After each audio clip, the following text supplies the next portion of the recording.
Hello, my dear students. Dear student, I am Harshbihari Srivastava, law experts, Pariksha refresher online law classes from Allahabad.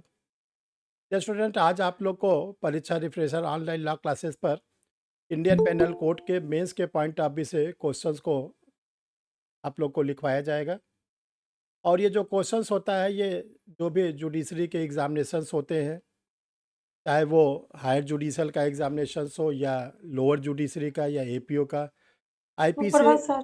सुप्रभात। IPC एक ऐसा paper होता है जो हर exam में आता है, इंडियन पेनल कोड। क्योंकि क्रिमिनल लॉ को जो एचजेएस के जजेस होते हैं, यानी एडीजे होते हैं, additional session and additional district and session जज, उनको भी प्रोसीड करना पड़ता है। और जो लोअर जुडिशरी के मजिस्ट्रेट होते हैं, उनको भी काम करना पड़ता है। और रही बात एपीओ की, तो एपीओ का तो डायरेक्ट काम केवल क्रिमिनल लॉ से ही होता है। तो चलिए डियर स्टूडेंट, हम लोग आज से स्टार्ट करते हैं Indian penal code. Question number first आप लोग लिखें। अपराध से क्या समझते हैं? अपराध से क्या समझते हैं?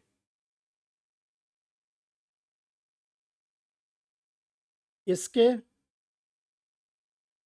आवश्यक तत्वों को बताएं।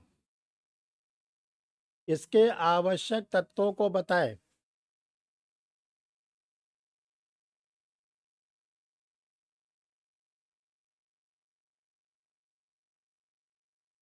उत्तर: अपराध क्या होता है?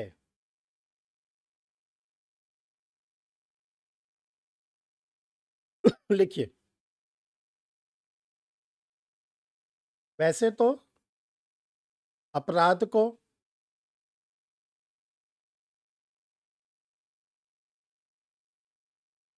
भारतीय दंड संहिता 1860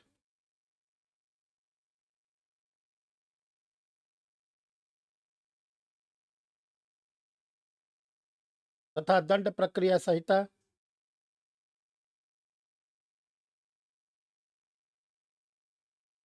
1973 दोनों में परिभाषित किया गया है।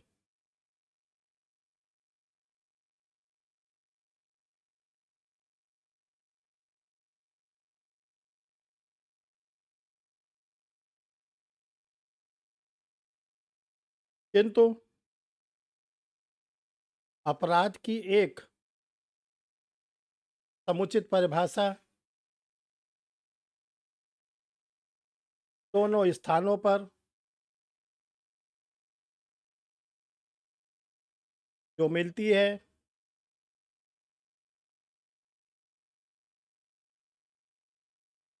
वह अपर्याप्त है।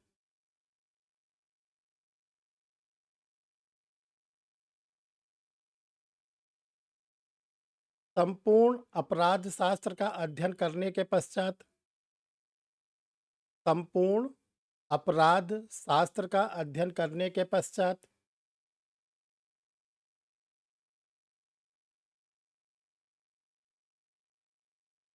अपराध की जो समुचित परिभाषा स्पष्ट होती है,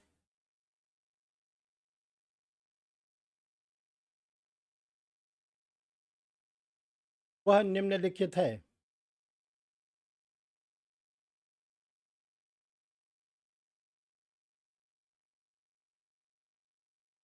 अब डैश लगा के इन्वर्टेड कामा बनाइए।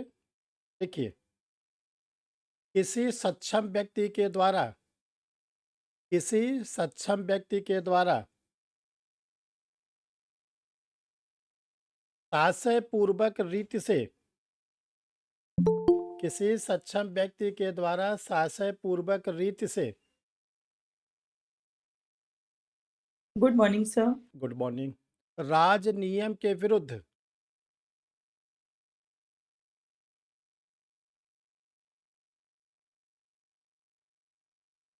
किया गया कार्य अपराध है।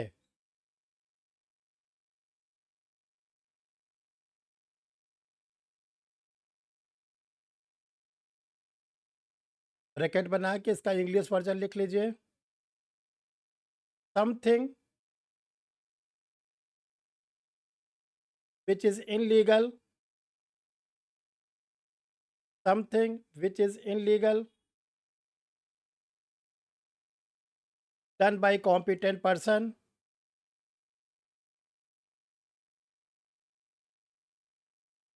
with malafide intention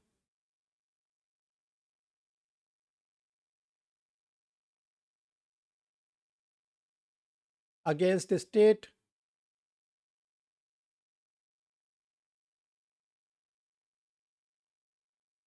is known as crime. Something which is illegal done by competent person with malafide intention against the state is known as crime.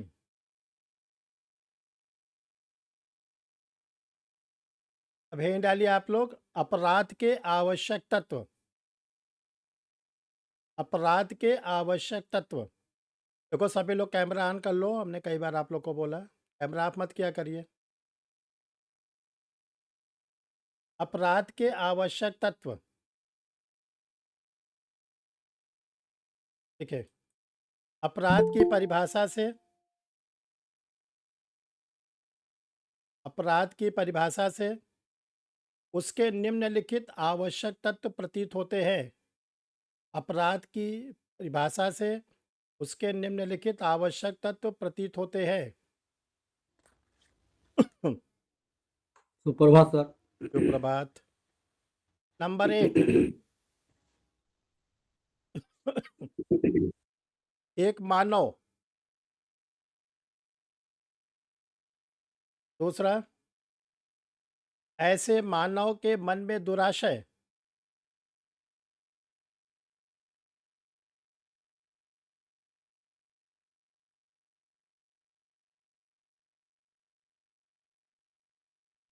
Number 3,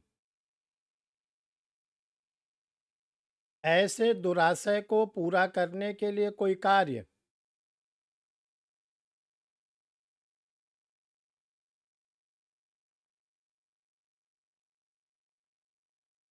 fourth number, number 4,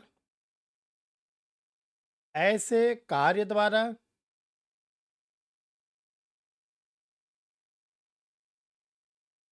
किसी दूसरे मानव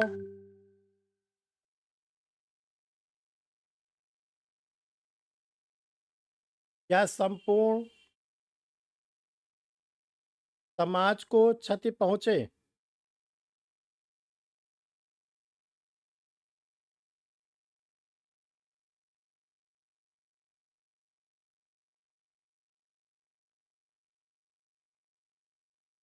para change करिए।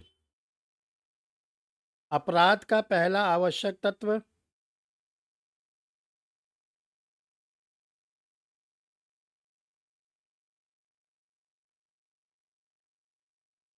एक मानव है।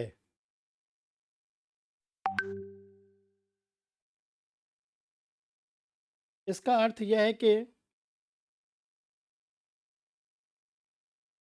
भारतीय दंड संहिता के समस्त प्रावधान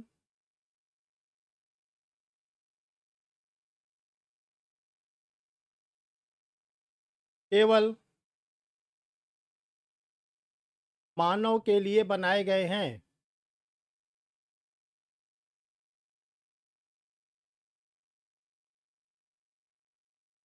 और एक ऐसा मानव जो जीवित हो,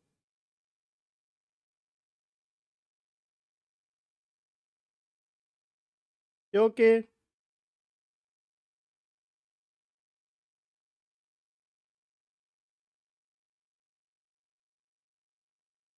भारतीय दंड संहिता मृत शरीरों पर लागू नहीं होती।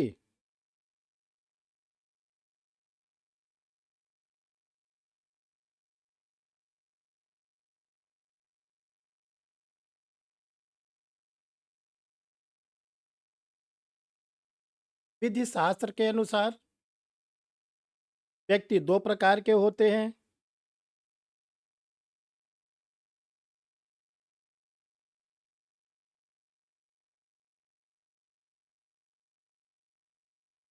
पहला प्राकृतिक व्यक्ति नेचुरल पर्सन, दूसरा कृत्रिम व्यक्ति आर्टिफिशियल पर्सन।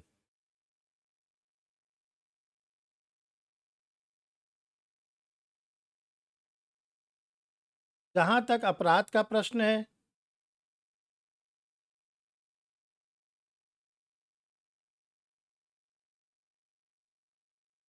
यह केवल प्राकृतिक व्यक्ति के ऊपर लागू होता है।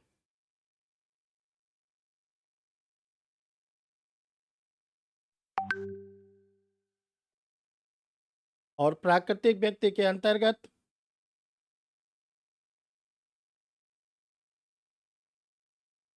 केवल मानव प्राणी ही आता है।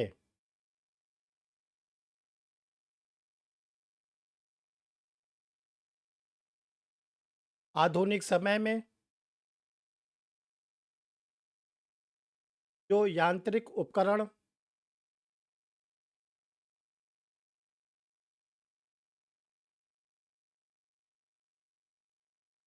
मानव की भांति कार्य करते हैं,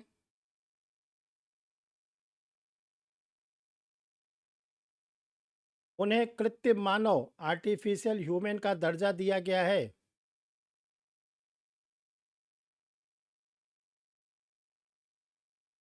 जैसे रोबोट,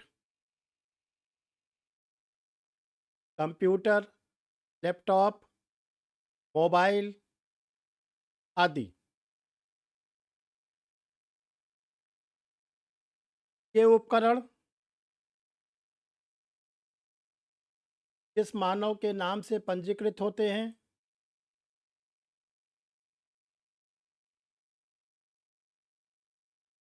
और यदि उनके द्वारा कोई अपराध किया जाता है उस उपकरण से,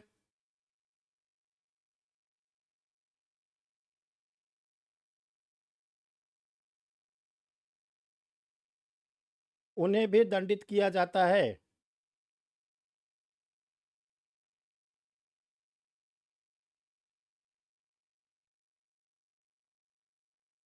पैराचेज। अपराध का दूसरा चरण। अपराध का दूसरा आवश्यक तत्व दुराशय है।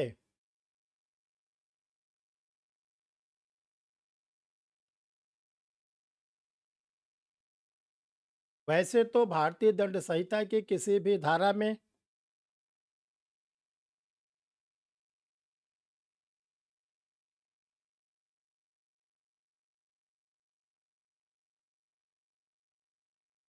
दुराशय शब्द को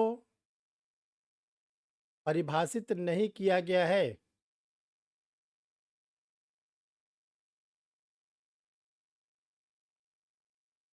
किंतु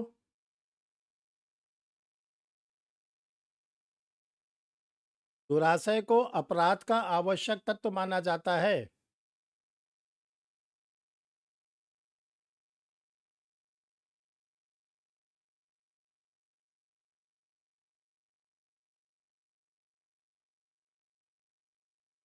दुराशय के अभाव में किया गया कार्य अपराध की श्रेणी में नहीं आता।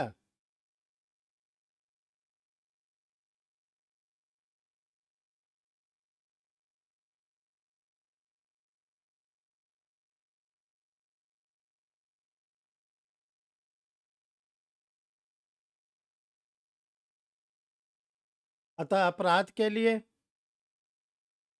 मानव के मन में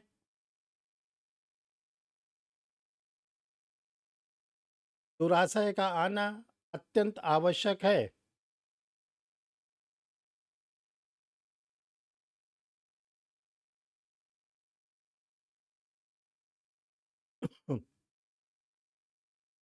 नंबर 3, अपराध का तीसरा आवश्यक तत्व है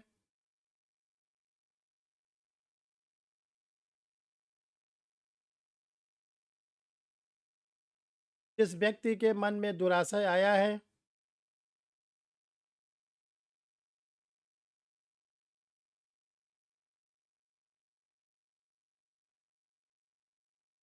वह कोई कार्य अवश्य करे।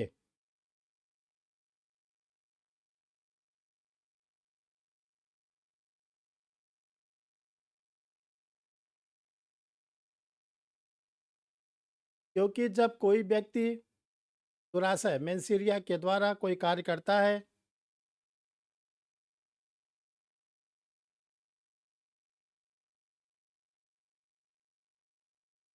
तभी उसका अपराध प्रकट होता है।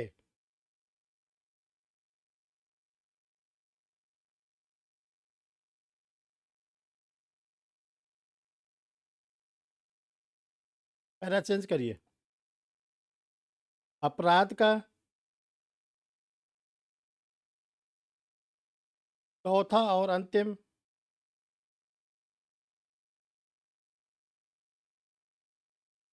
आवश्यक तत्व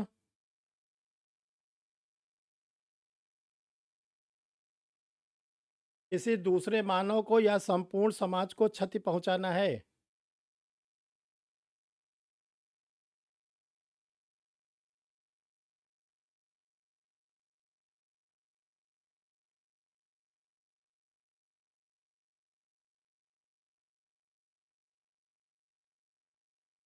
क्योंकि स्वयं को क्षति पहुंचाना कोई अपराध नहीं है।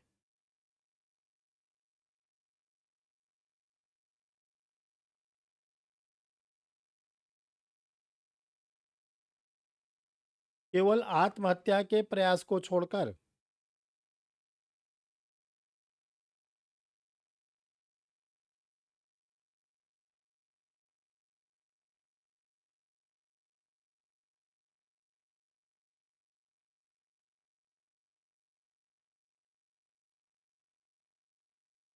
अब आप लोग अगला प्रश्न लिखिए।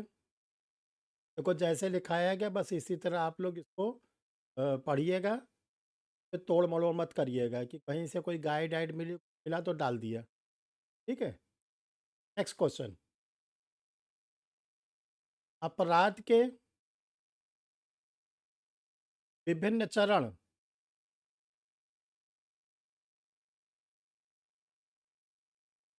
सर अगर 25 नंबर का क्वेश्चन भी रहेगा तो ऐसे ही आंसर देना होगा, इतना ही? डिपेंड करता है कि क्वेश्चन अगर लॉन्ग है तो आपको इसे लिखना है, शॉर्ट है थोड़ा छोटा। ये तो देखो कला आपको एग्जामिनेशन हॉल में खुद को करना है। और अभी चाहो तो आप जब तक आपका एग्ज़ाम नहीं है तो घर पे बैठ के इसी को 200 शब्द, इसको जो है 100 शब्द ऐसे बनाने का।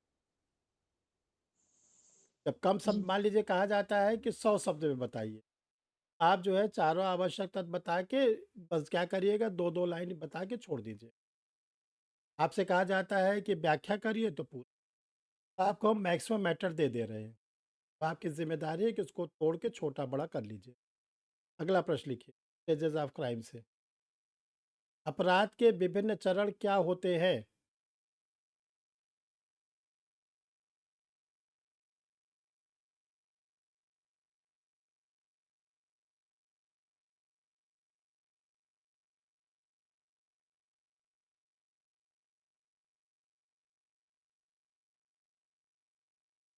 कौन-कौन से चरण स्वतः दंडनीय होते हैं?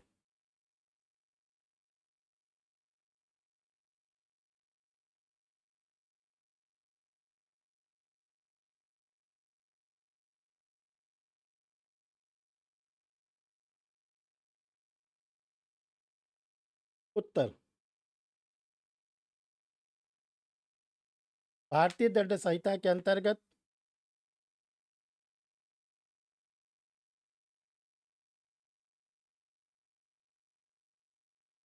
अपराध के 4 चरण बताए गए हैं जो निम्नलिखित हैं।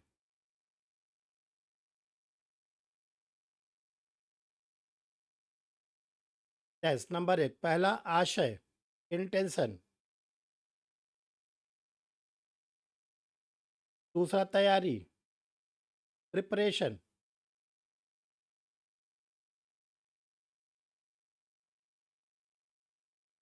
तीसरा प्रयास या प्रयत्न, अटेम्प्ट।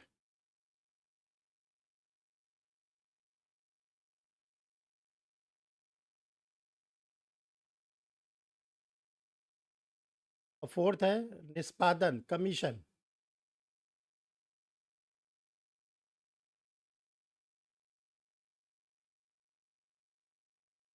देखो आप लोग एक चीज़ ध्यान रखना कि जुडिशरी के मेंस में कम से कम आपको हेडिंग डालना है। बहुत ज़्यादा हेडिंग नहीं डालना है, अदरवाइज़ वो गाइड की लैंग्वेज हो जाती है। तो पहला तो इस चीज़ का ध्यान रखिएगा कि हेडिंग बहुत कम रहेगा, पैरा बदल-बदल के आपको लिखना है। पूरे आंसर में कहीं पर भी किसी चीज़ को अंडरलाइन नहीं करना।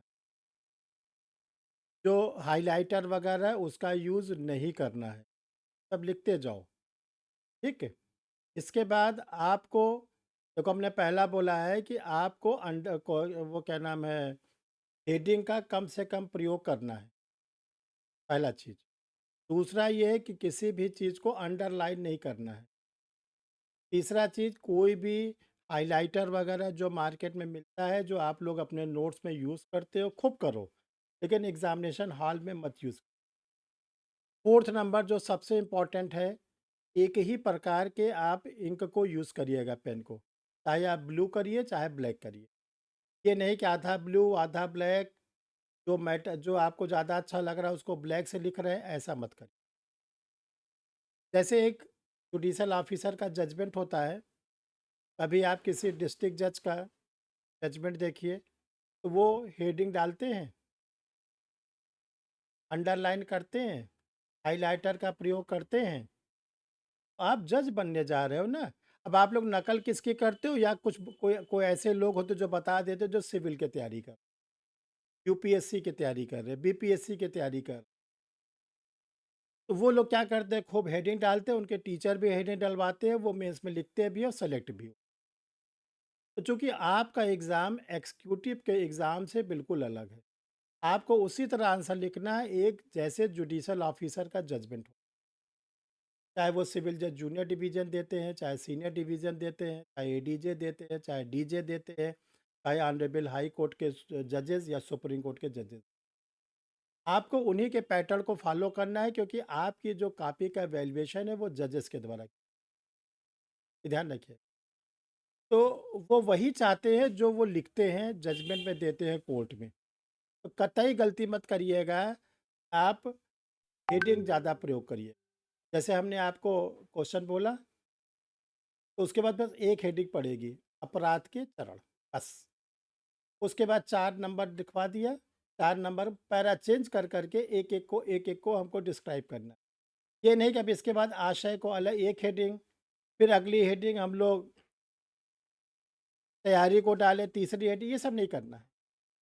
जहाँ पर एग्ज़ामिनर क्वेश्चन को 2 पार्ट में पूछ रहे हैं, 3 पार्ट में पूछ रहे हैं, तब आपको पहले पार्ट में एक हेडिंग, जब दूसरा पार्ट आप लिखेंगे तो दूसरी हेडिंग, तीसरा पार्ट लिखेंगे तीसरी हेडिंग। जैसे इसमें आपसे बोला गया अपराध के विभिन्न चरण और कौन-कौन से ऐसी परिस्थितियाँ जब अपराध स्वतः दंडनीय। तो जब स्वतः दंडनीय लिखिएगा तब हेडिंग डालिएगा। समझ में आया सबको? इसको आज चूँकि पहला दिन है मेंस का, इसलिए आप लोग को बेसिक रूप में आज बता दिया जाता है। सबसे बड़ी गलती स्टूडेंट करता क्या है, इतनी ज़्यादा हेडिंग डालता है, अंडरलाइन करता है। आपको अगर कोई चीज़ लगता है कि बहुत महत्वपूर्ण है, आपको कोई केस लॉ का ज़िक्र करना है, आप चाहते हो एग्ज़ामिनर मेरा केस लॉ ज़रूर देख ले, तो उसका बेस्ट तरीका है कि इन्वर्टेड कॉमा। जैसे मान लीजिए आपको आईपीसी का ही केस है, Barendra Kumar Ghosh versus King Emperor, आपको बताना चाहते हैं। आप चाहते हैं एग्ज़ामिनर मेरा देख ले, एग्ज़ामिनर ज़रूर देख ले कि लॉर्ड समनर ने इसमें डिसीजन दिया। तो आप क्या करोगे, Barendra Kumar Ghosh versus King Emperor को अंडरलाइन उसमें इन्वर्टेड कॉमा में। आप ये मत डरना कि एग्ज़ामिनर देखेगा कि नहीं, दे 100% देखे। आपकी कॉपी का वैल्यूएशन करने के लिए एग्ज़ामिनर कम से कम 30 से 35 मिनट टाइम देते हैं, एक कॉपी को वैल्यूएट। वो यू ऐसे बोर्ड वाली कॉपी नहीं है, 9, 10th, 11th, 12th वाली या एलएलबी वाली। एलएलबी में किसी ने सिखा दिया ना, कम से कम 5-6 पेज ज़रूर लिखना, लिखे भी पास भी हो गए। किसी ने बता दिया कोई क्वेश्चन छोड़ना मत, कुछ भी आएगा मिलता-जुलता लिख देना। सादे पन्ने पर एग्ज़ामिनर कहाँ से नंबर देगा? ये सब बातें अब जुडिशरी, इर्रेलेवेंट चीज़ लिखोगे एग्ज़ामिनर नंबर काट लेगा। जहाँ पर भी आपने मिलता-जुलता लिखा, नंबर कटा। आपको अटैक करना है डायरेक्ट आंसर पर। जैसे आप देखते हो कि हमारे आर्मी के लोग होते हैं, तो गोलियाँ इधर-उधर चलाते हैं कि डायरेक्ट उसी पर अटैक करते हैं। उस पर्सन पर डायरेक्ट अटैक करते हैं जिसको मारना होता है, जो उनके टारगेट पर होता है। तो ऐसे हम लोग के मेंस में आपको क्या करना है, डायरेक्ट टारगेट करना है क्वेश्चन पे। आपको बहुत नॉलेज है, आपको लगता है मुझे तो इसमें बहुत कमांड है, अपनी नॉलेज को उड़ेलिएगा नहीं। आपको वहाँ पे प्रोफ़ेसर नहीं बनना है, टीचर नहीं बनना है कि आपको इतना बता देना है कि जिससे वो आपसे प्रभावित हो जाए। जितना आप पूछ रहे हो, वो कह रहा है कि अपराध के विभिन्न चरण बताइए, तो बेमतलब का आप क्राइम को डिफ़ाइन मत करिएगा। कि लाओ 2 पैराग्राफ हम क्राइम को बता दें। वो पूछ क्या रहा है आपसे? आपसे एग्ज़ामिनर पूछ रहा है अपराध के विभिन्न चरण, different stages of the crime. तो क्यों आप क्राइम को बता रहे हो? क्या बताना चाहते हो कि मुझे बहुत आता है, ओवर एक्टिंग करोगे फँस जाओगे। तो ना तो आपको एग्ज़ाम में ओवर एक्टिंग करना है कि बहुत ज़्यादा बताना है कि मुझे बहुत आता है, और ना आप क्या करोगे डिप्रेशन में आ जाना। अरे इस पे क्या लिखें? मुझे तो कम आता है। आपको बड़े बैलेंस होके इसीलिए मेंस के क्वेश्चन आंसर राइटिंग सिखा दी जाती है आप। उतना लिखो जितना एग्ज़ामिनर पूछ रहा है। वो आपका हाफ पेज में होता है, 1 पेज में होता है, 3 पेज में होता है, पेजेज़ नहीं गिनना है। आपको पेजेज़ को काउंट नहीं करना है, आपको ये काउंट करना है कि जो एग्ज़ामिनर हमसे पूछ रहे हैं वो पूरा हो गया कि नहीं पूरा। पूरा हो गया, इतने पेज पे पूरा हुआ, आपका काम बन गया। फ़ॉलो कर रहे हैं ना? इस चीज़ को विशेष ध्यान रखिएगा आप लोग। अभी हमको तो शुरू में बताना था, दिमाग से उतर गया, हमने तुरंत याद आया, हमने बताया आपको, क्योंकि देखो इंडियन एविडेंस एक्ट का सेक्शन 134 क्या कहता है? भारतीय साक्ष्य अधिनियम की धारा 134 क्या कहती है? साक्षियों को तोला जाएगा, गिना नहीं जाएगा। किसी मुकदमे को जीतने के लिए कितने गवाह चाहिए? सर नो, नंबर नहीं से काउंट होंगे सर, नंबर उसकी नहीं वैल्यूएशन। होना चाहिए, क्वांटिटी जी नहीं सर। होनी चाहिए, क्वालिटी होनी चाहिए। संख्या नहीं होनी चाहिए बल्कि गुणवत्ता होनी चाहिए। जी सर। जैसे हम लोग खाना खाते हैं, तो गुणवत्ता क्वालिटी वाला चीज़ खाने की कोशिश करते हैं कि क्वांटिटी वाला? क्वालिटी। क्वालिटी वाला। उसी को तो बैलेंस डाइट बोलते हैं कि आप अपने डाइट में कार्बोहाइड्रेट भी लीजिए, प्रोटीन भी लीजिए, फैट भी लीजिए, वाटर भी लीजिए, मिनरल्स भी लीजिए। और किसी एक इंग्रेडिएंट्स को ही केवल आप रेगुलर खाइए तो क्या होगा? बीमार हो जाओगे, जी सर, डाइजेशन में प्रॉब्लम है। प्रॉब्लम आ जाएगी। उसी तरह ध्यान रखिएगा, आपको अपने आंसर में क्वांटिटी नहीं करना है कि कितने पेज हुए, क्वालिटी। क्वालिटी लिखो कि मेंस में इतने नंबर मिलेंगे कि इंटरव्यू में अगर आपको मिनिमाइज भी दिया गया आप सिलेक्ट हो जाओ। और देखो परीक्षा रिफ्रेशर क्लास के कोई स्टूडेंट मिनिमाइज मार्क्स नहीं पाए। अगर आपने मेंस में अच्छे क्लास किए तो आपको इतने मार्क्स मिल जाते हैं कि अगर आपको एवरेज मार्क भी दिया गया तो आप सेलेक्ट नहीं होगे, मेरिट में आ जाओ। तो आपके हाथ में केवल क्या है? मेंस। पूरी तो आप क्वालिफाई करके उसके नंबर से कोई मतलब नहीं। मेंस आपके हाथ में है। तो मेंस में कोशिश ये करिए कि आप मेरिट में कम से कम 10 से 15 स्टूडेंट के बीच ऊपर से, या तो आप नंबर 1 पर रहें, नहीं तो नंबर 15 के अंदर। तो जब जी सर। इंटरव्यू होगा तो आपको जो भी मार्क्स मिलेंगे, ज़्यादा मिलेंगे, एवरेज मिलेंगे, आप सिलेक्ट। अब आप लोग क्या करते हो, इंटरव्यू पर बेस हो जाते हो, जो बेसलेस है। इंटरव्यू का जो रेंज होता है वो 5 से 10 नंबर का होता है कि अगर 100 नंबर का इंटरव्यू है, जो टॉपर होगा वो बहुत पाएगा 65 70। और आपको मालूम होगा कि 65 70 से जो टॉपर स्टार्ट हुआ 60 55 60 पे ख़त्म हो जाता है। तो आप कैसे इंटरव्यू के बल पे सिलेक्शन? आपको सिलेक्शन लेना है मेंस के बल पर, ठीक है? और स्टूडेंट इस चीज़ को समझता नहीं। मेंस आपके हाथ में है, आप जितना अच्छा लिखो, जितना अच्छा करोगे, आपको नंबर। इंटरव्यू केवल आपको एक सीढ़ी है सिलेक्शन की, लेकिन आप सोचो कि इंटरव्यू के बेस पर हम अधिक नंबर पा के सिलेक्शन पाते। क्योंकि देखो ह्यूमन टेंडेंसी होती है, जब आप एग्जामिनर के सामने बैठते हो, वो भी ऑनरेबल हाई कोर्ट के जजेस, तो कहीं न कहीं से क्या होता है कि 10 क्वेश्चन में 2-4 क्वेश्चन आप नहीं बता पाते। 10 में 10 तो बिल्कुल नहीं बता पाओ। तो अगर आपने 10 में से मान लीजिए 10 में से 4 क्वेश्चन नहीं बताए, 40% तो नंबर आपका चला। मेंस में ऐसा होगा कि एग्जामिनर आपसे 10 क्वेश्चन पूछ रहा है, आप 4 ना बता पाओ। 100% बता लोगे यदि आपने सिलेबस को कम, क्योंकि वहाँ पे एग्जामिनर आपके सामने नहीं बैठा है और आपने इतनी अच्छी आंसर राइटिंग किया है, इतना सीखा है, एग्जामिनेशन हॉल में आपको घबराहट भी नहीं। ये ध्यान रखना आप लोग कि टारगेट पे रखना है मेंस, ठीक। और सप्लीमेंट्री पे रखना है क्या, इंटरव्यू। डॉक्टर जब बीमार होते हो तो दवा देता है और डाइट कहता है खाना खाना, और साथ में देता है विटामिन बी कॉम्प्लेक्स। तो विटामिन बी कॉम्प्लेक्स केवल अकेले खाओगे तो जिंदा रह पाओगे? केवल सोचो कि तो विटामिन बी कॉम्प्लेक्स है सप्लीमेंट्री। मेन क्या है, बैलेंस डाइट। तो बैलेंस डाइट है क्या, मेंस। इंटरव्यू क्या है, विटामिन बी कॉम्प्लेक्स। बात समझे? और प्रीलिम्स क्या है कि थोड़ा सा फीवर आ गया, बस उसको उतारना है, तो आप खुद ही उतार लोगे पैरासीटामॉल खा के। तो प्रीलिम्स केवल जो होता है फैक्ट्स पर आता है, तथ्यों पर पकड़ बना लो, प्रीलिम्स तो क्वालिफाई। बट मेंस बहुत डिफिकल्ट।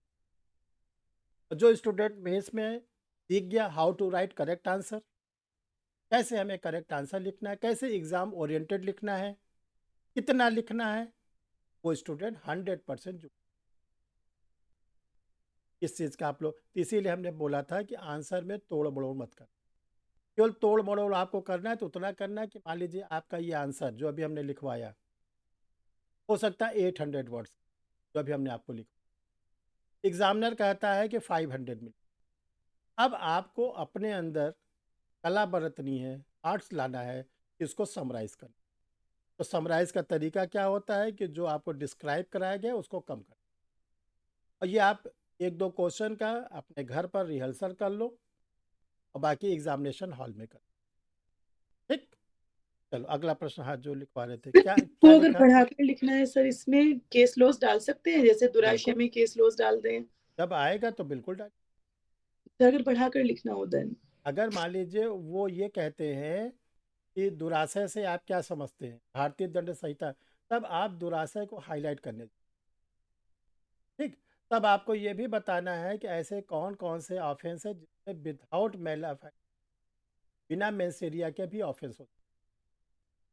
तब आपको दुराशय पे भरपूर सामग्री दे। हाँ, क्या लिखा आप लोगों ने, जरा आरती बताइए क्या लिखा।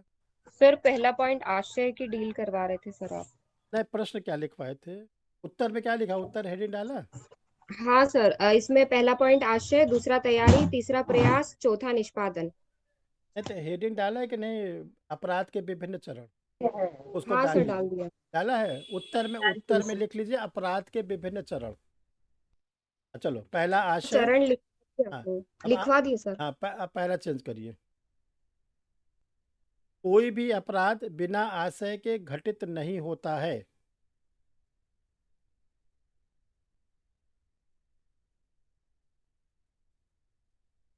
और यदि होता भी है तो वह दुर्भाग्य या दुर्घटना के बचाव के अंतर्गत आता है।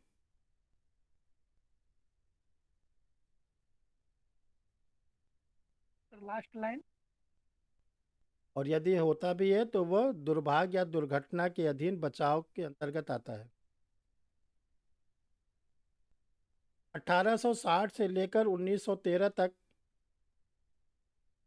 अपराध का प्रथम चरण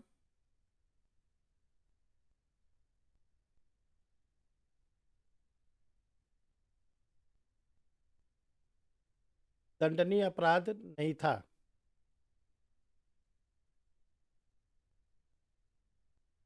किंतु दांडिक विधि ब्रैकेट में संशोधन अधिनियम 1913 के द्वारा, दांडिक विधि ब्रैकेट में संशोधन अधिनियम 1913 के द्वारा सर 2013। 1913 2013 नहीं, ब्रिटिश लोगों ने बनाया। के द्वारा संहिता में एक नया अध्याय आपराधिक षड्यंत्र जोड़ा गया, जिसमें 2 धाराएं हैं, धारा 120 ए तथा धारा 120 बी।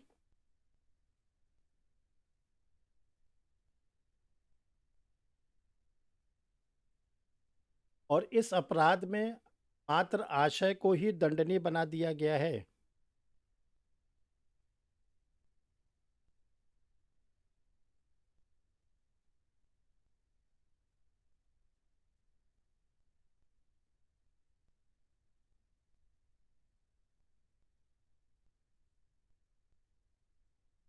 पैरा चेंज करिए। अपराध का द्वितीय चरण तैयारी है।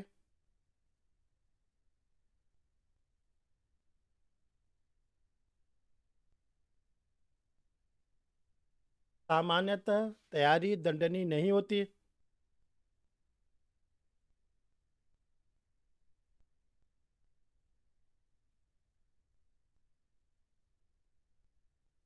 किंतु निम्नलिखित परिस्थितियों में तैयारी मात्र दंडनीय है।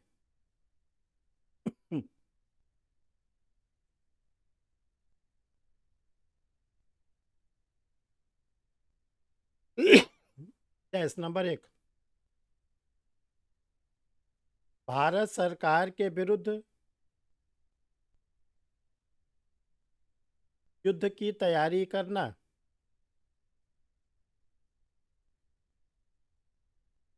ब्रैकेट में धारा 122।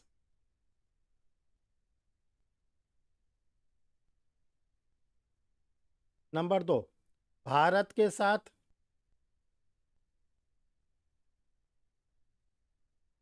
शांतिपूर्ण व्यवहार रखने वाले राष्ट्र में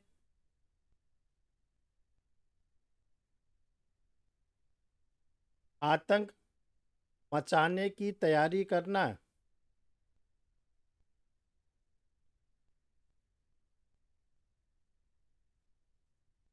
धारा 126।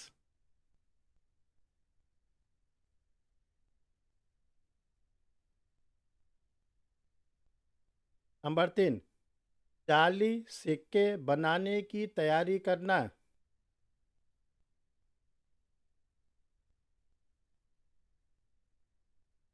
धारा 235।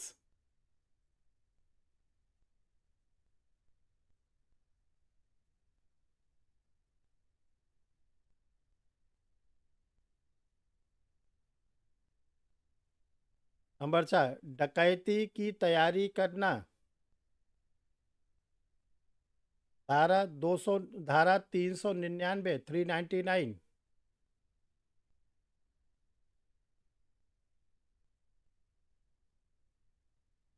पैराग्राफ चेंज करिए। अपराध का तीसरा चरण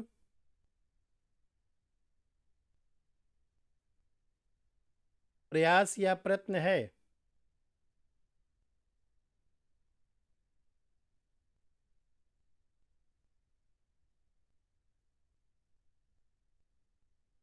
प्रयास शुरू करते ही अपराध प्रारंभ हो जाता है।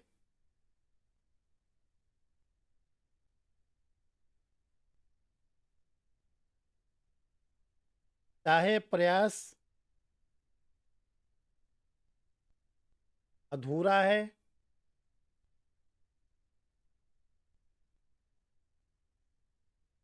या फिर पूरा हो जाता है,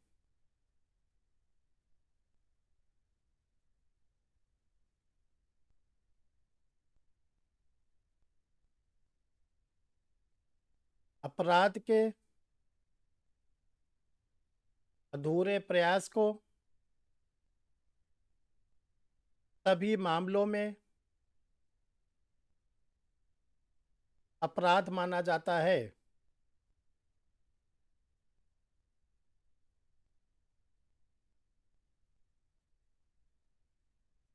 जिन अपराधों के प्रयास को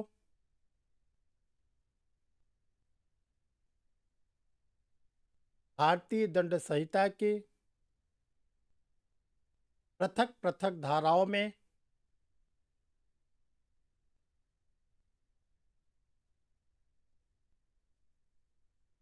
दंडनीय अपराध बना दिया गया है,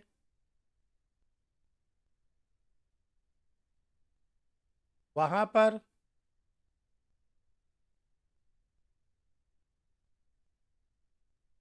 अपराधी को उसी धारा के अंतर्गत दंडित किया जाता है।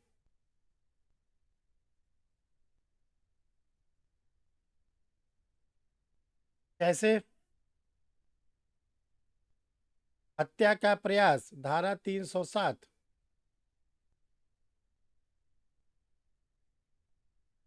आपराधिक मानव वध का प्रयास धारा 308,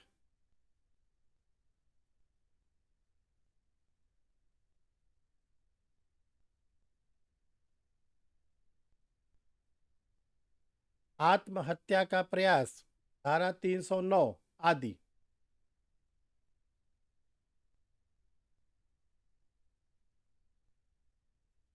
इन प्रयासों को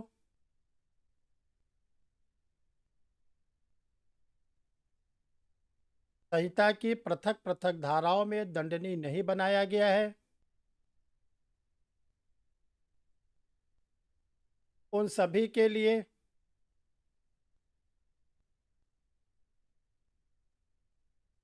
संहिता के अंतिम अध्याय 23 में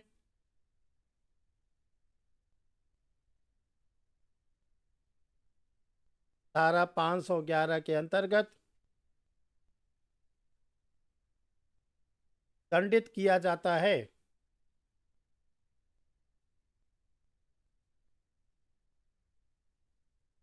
इस धारा के अंतर्गत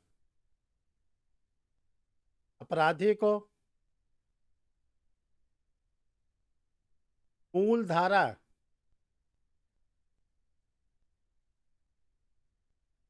के आधे मूल धारा के दंड के आधे दंड से दंडित किया जाएगा।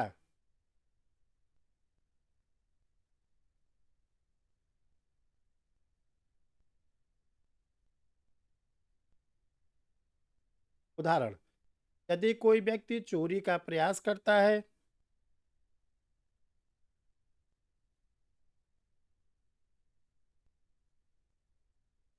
तो उसे 511 के अंतर्गत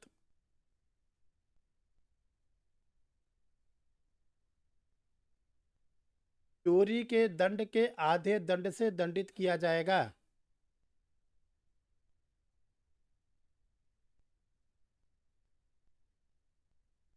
अर्थात 3 वर्ष का आधा यानी 1.5 वर्ष उसका दंड होगा।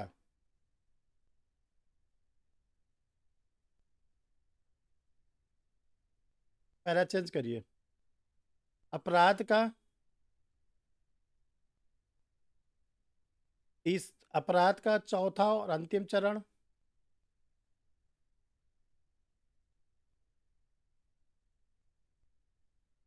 निष्पादन है।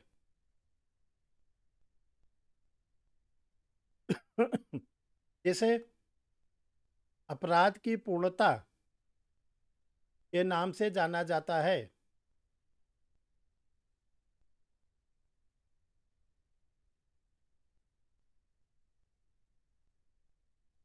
जब अपराध पूर्ण हो जाता है, अपराधी व्यक्ति को संहिता के अंतर्गत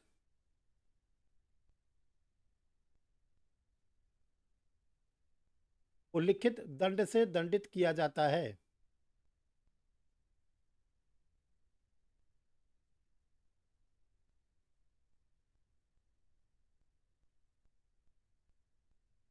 इसका केवल एक अपवाद है।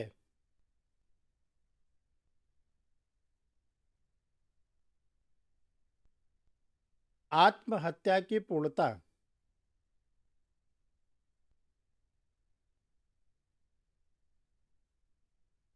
यदि कोई व्यक्ति आत्महत्या करता है और वह मर जाता है,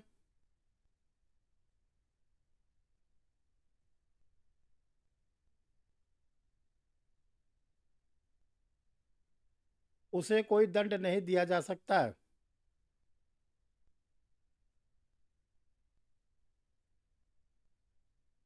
क्योंकि वह अब एक मृतक शरीर है।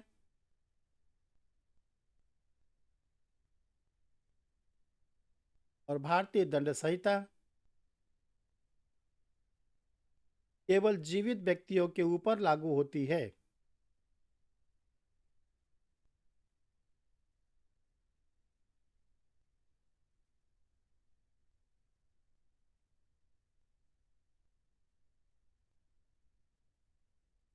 संहिता की धारा 53 के अंतर्गत अपराधी व्यक्ति को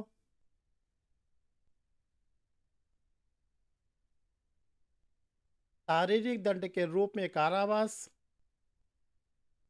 संहिता की धारा संहिता की धारा 53 के अंतर्गत शारीरिक अपराधी व्यक्ति को शारीरिक दंड के रूप में कारावास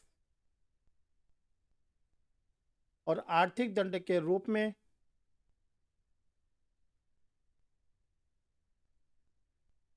जुर्माना से दंडित किया जाता है।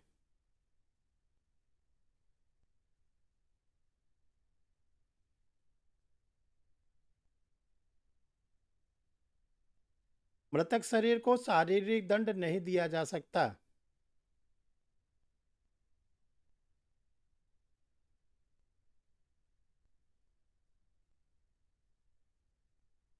कारण आत्महत्या की पूर्णता दंडनीय अपराध नहीं।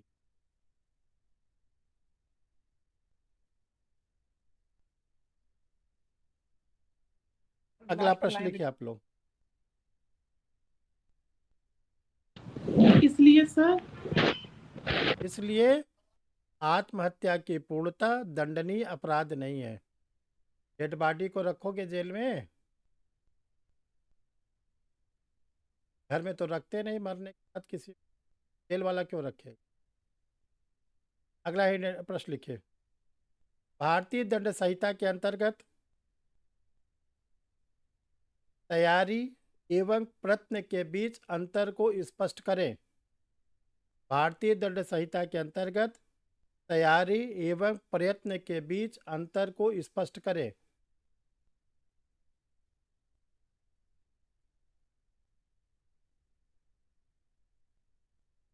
उत्तर, तैयारी एवं प्रयत्न में अंतर। तैयारी एवं प्रयत्न में अंतर।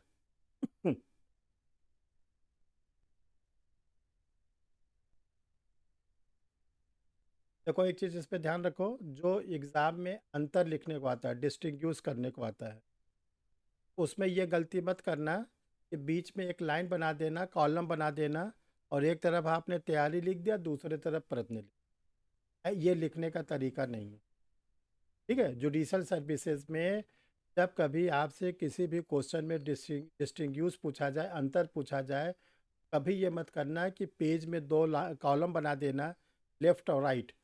लेफ्ट में आपने तैयारी लिख दिया, राइट में लिख दिया और एक एक करके अंतर लिखना, ठीक है।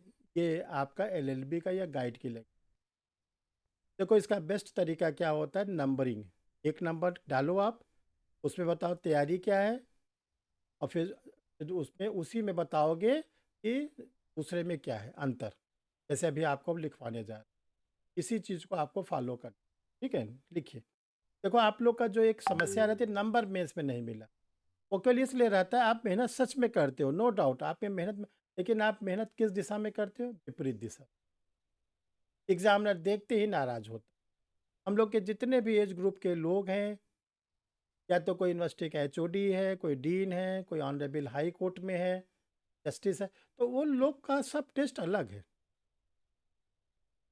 हम भी जितने दिन कॉलेज में पढ़ाते थे, कभी भी हम ये नहीं पसंद करते थे कोई स्टूडेंट इस तरह लिख के दे, बीच में कॉलम बना के। आपको इस सावधानी को बहुत ध्यान में रखना। देखिए नंबर 1, हेडेला तैयारी में प्रयत्न में अंतर। आप पहले एक लाइन लिखे तब नंबर लिख लिखे। भारतीय दंड संहिता के अंतर्गत उल्लिखित तैयारी एवं प्रयत्न में निम्नलिखित प्रमुख अंतर हैं।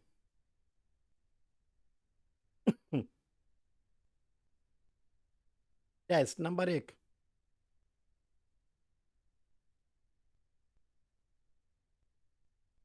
तैयारी अपराध का द्वितीय चरण है।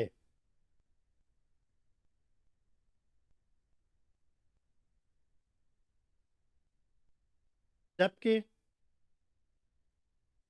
प्रयत्न अपराध का तृतीय चरण है। तैयारी अपराध का द्वितीय चरण है, तीसरा जबकि चरण। प्रयत्न अपराध का तृतीय चरण है।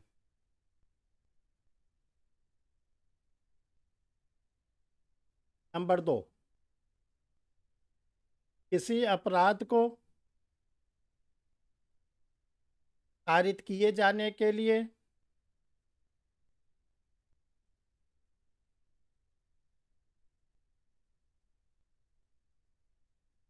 साधनों को एकत्रित करना,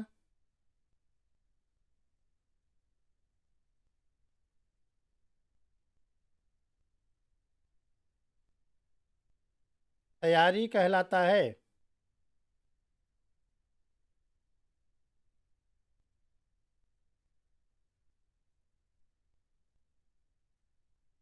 जबकि किसी अपराध को करने की चेष्टा करना,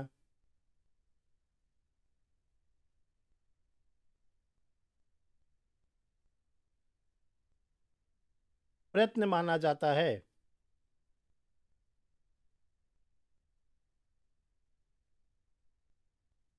नंबर 3,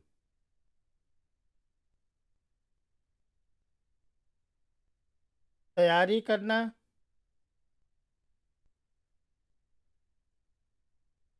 स्वयं कोई अपराध नहीं होता।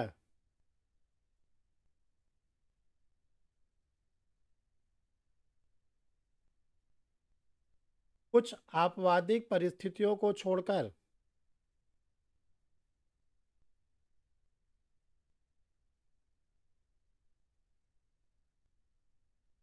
जबकि प्रयत्न करना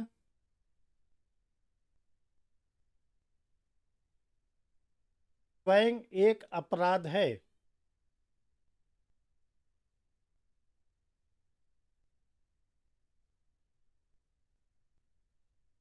नंबर 4, भारतीय दंड संहिता में अपराध करने की तैयारी को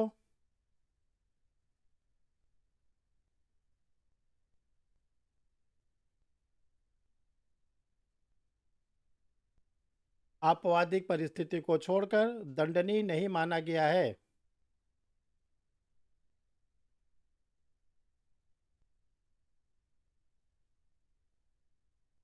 जबकि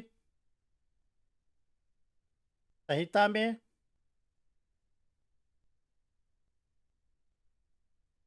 अपराध करने के सभी प्रयत्नों को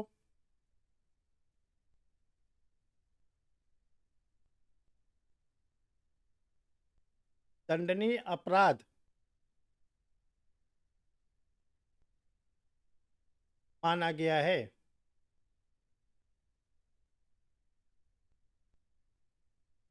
नंबर 5, तैयारी अपराधी व्यक्ति की मानसिक स्थिति होती है।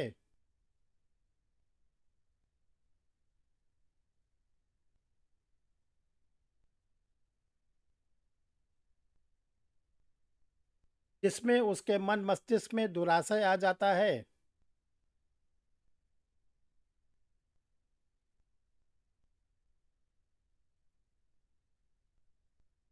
जबकि प्रयत्न अपराधी व्यक्ति की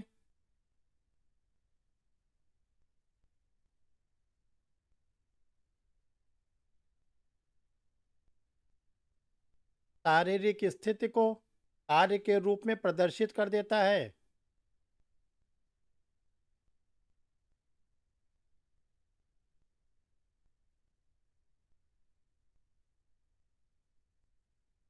शारीरिक ये कार्य को प्रदर्शित करता है। देखो ऐसे अगर आप लोग लिखोगे तो आप लोग को नंबर पूरे के पूरे मिलेंगे, ये नहीं कि कटेंगे।